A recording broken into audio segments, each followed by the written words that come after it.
खुलुमबाय फुंबिलिनि गोजोन हामलायनाय जासिबाय बाक्सा गेलफेजारनिफ्राय फोसावजानाय बड'लेण्ड खौराङाव नोंथांखौ बरायबाय दिनैनि रादाबखौ फरायदों आं रमेन बर'आ दिनैनि गाहाय रादाबफोराव दङ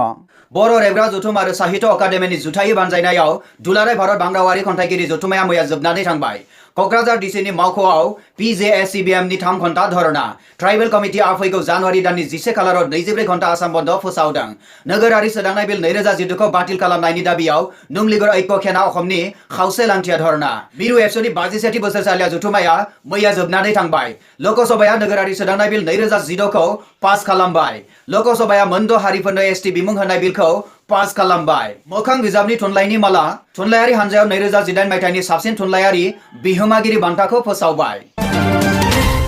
नोंथाङा नायगासिनो दङ बड'लेण्ड खौरां दानिया फैदो आबुं रादाबाव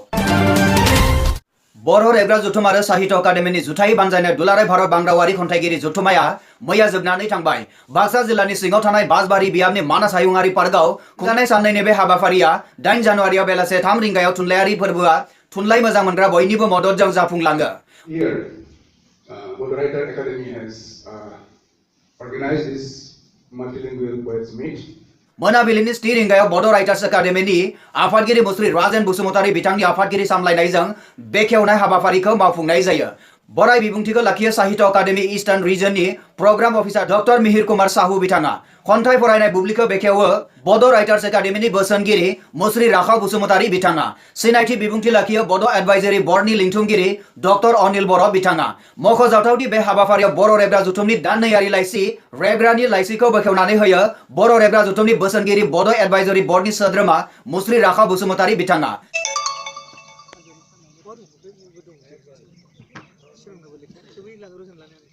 बर' रेबग्रा जथुमनि बोसोनगिरि गेदेमा डक्टर दिननाथ बसुमतारीया चिरां दुवार हालामारि जथुमनि दानथामारि लाइसि चिरांनि दुवारखौ बेखेवनानै होयो आरो सुंद'यै बिबुंथि लाखियो गुबुन हालामनि जायफोर लिरगिरि दङ नोंथांमोनाबो बयबो सहाय खालामनानै हरलायनांगोन मदद होलायनांगोन अब्लासो लाइसिया जाफुंनो हागोन आरो बेखायनो गिबि दुलाराय भारत बांरावारि खन्थाइ जथुमाखौ आफादगिरि महरै दैदेनदोंमोन मुंदांखा खन्थाइगिरि लिरगिरि बिसावरायगिरि हिमाचल प्रदेश सिमलानि प्रफेसर अभिराज राजेन्द्र मिश्रआ फुंनि 10 बाजियाव बिथाङा बेबायदि खन्थाइ जथुमखौ आफादगिरि महरै सामलायनो मोननानै गावखौनो जोबोद खाफाल गोनां होननानै फोरमायो बिथाङा गावनि आफादगिरि बिबुंथिनि उनाव दोंसे गोदै मेथाइबो रोजाबो नैथि खन्थाइ जथुमखौ आफादगिरि महरै दैदेनदोंमोन कन्भेनर बड' एडभाइजरी बर्ड साहित्य अकादेमिनि डक्टर अनिल कुमार बर' बिथाङा मुगायाव फैदोंबाबो एकदम लेट फैदोंबाबो जों सिगां जानो नाजादों बे जाहैबाय जोंनि साफ्रामबो जायफोर लिरनायजों नैथि खन्थाइ जथुमायाव बाहागो लायो डक्टर इन्दिरा बर' बाहागो धुलाम रासुल खान काश्मीरी नीलबाखान्दे खार कनकनी बीरेन्द्रजीत नावरेम मणिपुरी कमल रेग्मी नेपाली थांगाम मुर्ति तामिल थामथि खन्थाइ जथुमाखौ आफादगिरि महरै दैदेनदोंमोन मैथिली खन्थाइगिरि नरेश कुमार भिकाल बिथाङा खन्थाइगिरि महरै बाहागो लादोंमोन दिलीप फुकन असमिया अनिला बसुमतारी बर' बाहागो हरीश बि शर्मा राजस्थानी परिमल हासनदा सान्थाली जुकान्ति जगन्नाथम तेलेगु ब्रैथि खन्थाइ जथुमाखौ जर'खा लिरगिरि डक्टर दिननाथ बसुमतारीया आफादगिरि महरै दैदेनदोंमोन खन्थाइगिरि महरै बाहागो लादों फारियै बन्ति बसुमतारी बर' बाहागो रत्नेश्वर बसुमतारी बर' बाहागो ज्ञान सिंह डगरी भारत खेताभाई भिनजुदा गुजराती जसवन्त जाफर पान्जाबी डक्टर दिननाथ बसुमतारीनि बादिब्ला खन्थाइ फरायथिनायफ्राव देंखो थानायफ्रा थारैनो खोनासंनो गोदै जादों होनना बुंथियो Sahitya Akademi north eastern region NER नि प्रग्राम अफिसार मिहिर कुमार साहुआ बुङो दि दिनैनि खन्थाइ जथुमा जादोंब्लाबो जागायदोंसो होननानै ओंथि गोनां बिबुंथि होयो खन्थाइ जथुमनि उनाव डक्टर मंगल सिंह हाजवारिया रंजानाय बिबुंथिखौ होयो बिथांनि रंजानाय बिबुंथियाव बुङो दि दिनैनि खन्थाइ फरायथिनायफ्राव जोबोद गोदै ओंथि गोनां खन्थाइ मोननो हादों असमिया खन्थाइफ्राव जेरै गोबां बिथांनि खन्थाइ मोननो हायो बेबायदिनो बर' खन्थाइफ्रावबो गोबां बिथिंनि खन्थाइ मोननो हाबाय होननानै बिथाङा बुङो नोंथाङा नायगासिनो दङ बड'लेण्ड खौरां मोनद' माहारिनो ट्राइबेलनि गनायथि होनो नागिरनायनि हेंथायै क'क्राझाराव PJSCBMनि 3 घन्टा धरना खुंथायनि गोहोआव थानाय बीजेपी सरकारा आसामाव रायजो जानाय जौगाखां माहारिफोर फारियै कच राजबंशी टाइ आहम मरान मटाक चुटिया आरो साहा जनगोष्ठीफोरनो ट्राइबेलनि गनायथि होनो नागिरनायनि हेंथायै मैया दुलाराय आसामाव थांनाय ट्राइबेलनि माहारिफोरनि गेजेराव गोख्रों फिनजाथाय सोमजिखां होदों राइट्स বিলাক অধিকাৰ বিলাক একেবাৰে হেও কৰি নিজৰ কিবা পলিটিকেল বেনিফিটৰ কাৰণে এতিয়া হয়তো এমেণ্ডমেণ্ট বিলটো আনিছে টেবল কৰিছে এইটো উঠাই ল'ব লাগে এইটো ইমিডিয়েটলি ষ্টপ হ'ব লাগে এইটো আমি আজি পিপল জয়েন্ট একশ্যন কমিটিৰ ফৰ প্ৰব্লেম মুভমেণ্ট কৰা উচিত थाखानाय ट्राइबेल माहारिफोरनि मानदान्दाखौ मोस्लिद खालामनाय आरो राजखान्थियारि मुलाम्फानि थाखाय लोकसभा जथुमाव बीजेपी सरकारा बन्द जौगानाय माहारिफोरनो ट्राइबेलनि गनायथि होनायनि हेंथायै बुधबाराव क'क्राझाराव people joint action committee for Bodoland मुभमेन्टनि बानजायनायाव 3 घन्टा धरना होनाय हाबाफारिया दिन्थिफुङो। क'क्राझार जिल्लानि जिल्ला बेंगिरिनि लांगोनायाव PGSABMनि बानजायनायाव बेलासिनि 2 रिंगानिफ्राय 5 रिंगासिम 3 घन्टा धरना होनाय हाबाफारियाव क'क्राझार जिल्लानि सिङाव थानाय people joint action committee for Bodoland मुभमेन्टनि लिंथुमगिरि गर्जन मुसाहारि, गाहाय लिंथुमगिरि इरागदाग ब्रह्मजों लोगोसे गोबां दैदेनगिरि आरो बड'लेण्ड जनजाति सुरक्षा मन्चनि मावफुं आफादगिरि दावराव देख्रेब नार्जारि आरो ओनसोलनि गोबां रायजो राजाफोरा आखायाव प्ले कार्ड बेनार पेस्टुन लानानै बायदिसिना सरकारनि हेंथा स्ल'गानफोरजों थासारिखौ दुंहाव खालामो। हाग्रामा एखेबारे अपेनलि बड'लेण्ड नालागे बड'लेण्ड दिबा नालागे बड'लेण्ड নহয় এইবিলাক কথা কৈ আছে। ইয়াৰ পৰা আমি গম পাওঁ যে এই যদিও নিজে বড়োৰ কেছ আছে তথাপিও আজি বড়োৰ ভালৰ কাৰণে কাম কৰা নাই আৰু আমি এইটো বড়ো ভাষাত কম আজি এনেকুৱা মানুহক আমি কি কয় ৰাস্তা কাপাত হিন্দী ইংলিছ ষ্টাম্পিং ষ্টন আমি বড়োৰ জলিনী হাংগাৰ। সেইকাৰণে আমি হুঁচিয়াৰ দিছোঁ এনেকুৱা জলিনী হাংগাৰ মানুহটো এই বড়োলেণ্ডত থাকিব নালাগে, ইয়াতে দিল্লী গৈ থাক, ইয়াত কিন্তু আমাৰ লগত বসবাস কৰিব নোৱাৰিব। হাগ্ৰামা ডাঙৰীয়া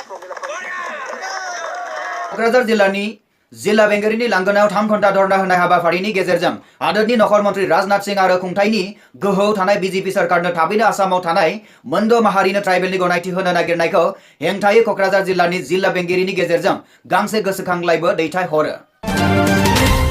नोंथाङा नायगासिनो दङ बड'लेण्ड खौरां। ट्राइबेल कमिटिया फैगौ जानुवारि दाननि 11 खालाराव 24 घन्टा आसाम बन्द फोसावदों। संबिजिरनि शेड्युल ट्राइबनि सोदांनाय बिल 2019 नि हेंथायै coordination committee of tribal organization आसामआ बे धरनाखौ फोसावनाय जादों होनना मिथिनो मोननाय जादों।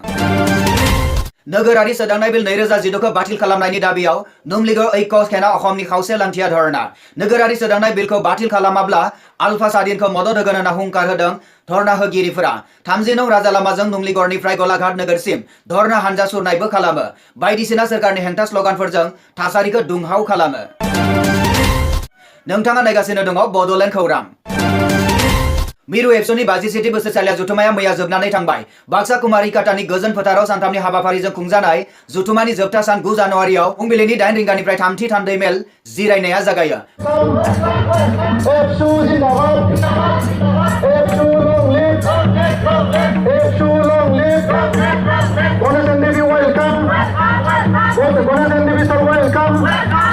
बे थान्दै मेलावनो गोजाम मावफुं आफादखौ सिफायनानै गोदान मावफुं आफादखौ दाफुंनाय जायो। गोदानै दाफुंजानाय मावफुं आफादनि आफादगिरि महरै थाखानाय आफादगिरि प्रमद बर' बिथांखौनो बिबानाव थिसनफिननाय जायो आरो नेहाथारि महरै लरेन्स इस्लारि बिथांखौ सायख'नाय जायो। प्रमद बर' बिथांनि आफादगिरिनि सामलायनायजों 12 रिंगायाव गेवलां मेला जागायो।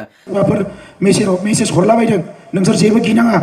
जेबो मानाङा, नोंसोरनि जेबो खहा जाया। गाहाय आलासि महरै नुजाथिफैनो हायो गागि थुनलाइ बिजिरगिरि डक्टर गणेश एन देवी बिथाङा। नोंथाङा नायगासिनो दङ बड'लेण्ड खौरां।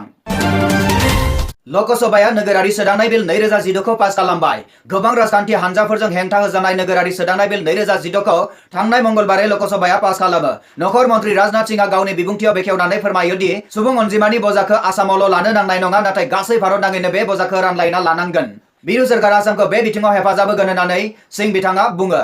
लोकसभायाव पास खालामजानाय बे बिलआ दावबायखन सुबुंफोरखौ नोगोरारिनि थाखाय आर'जलाइ होनो हानाय खालामगोन आरो नोगोरारिखौ बैफोर आर'जलाइ होनाय दावबायखन सुबुंफोरनो होनाय जागोन जेब्ला बिसोरखौ जिल्ला सामलायगिरि आरो रायजो सरकारा गनायथि होनाय जागोन। मोनथिनो मोननाय बादिब्ला बयनिख्रुइ खमसिन रेसिडेन्सि पिरियडआ जाबाय 12 बोसोरनिफ्राय लानानै गोबां बोसोरहालागै। नोंथाङा नायगासिनो दङ बड'लेण्ड खौरां। लोकसभाया मोनद' हारिनो एसटि बिमुं होनाय बिलखौ पास खालामबाय। थांनाय मंगलबार खालारखालि पार्लामेन्टनि गोजां बोथोरनि जथुमायाव लोकसभाया गासै मोनद' हारिफोर कच राजबंशी, मरान, मटाक, चुटिया, आहम आरो टि ट्राइब्सफोरनो एसटि बिमुं होनाय बिलखौ पास खालामबाय। मोखां बिजाबनि थुनलाइयारि माला थुनलाइयारि हानजायाव 2018 नि साबसिन थुनलाइयारि बिहोमागिरि महरै बान्था मोननो हानाय फोजोंसार बसुमतारिया मैया बान्थाखौ आजावबाय। बान्थाखौ गथायो थुनलाइनि माला थुनलाइयारि हानजानि गाहाय सामलायगिरि सानसुमा बर' आरो लोगो सामलायगिरि खोरोमखुंगुर मुसाहारि बिथाङा। बेजों लोगोसे दिनैनि रादाबाबो एसेनोसै। गोजोन्थों।